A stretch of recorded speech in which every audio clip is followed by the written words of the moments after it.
Olá, amiguinho! Vamos trabalhar o som da letra R.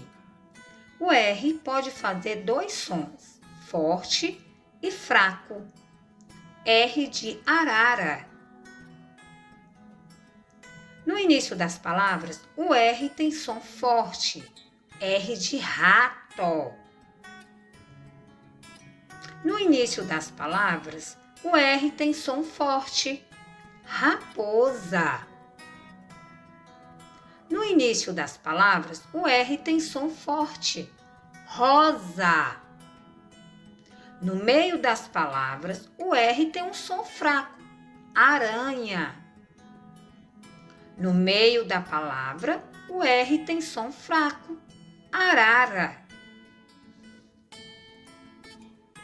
Quando o R chama seu amigo R juntos, ele faz um som forte.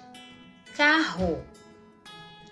Quando você tira um R da palavra, ele fica com um som fraco. Caro, algo que custa muito dinheiro. O som do R da palavra arara é forte ou fraco? Fraco, muito bem.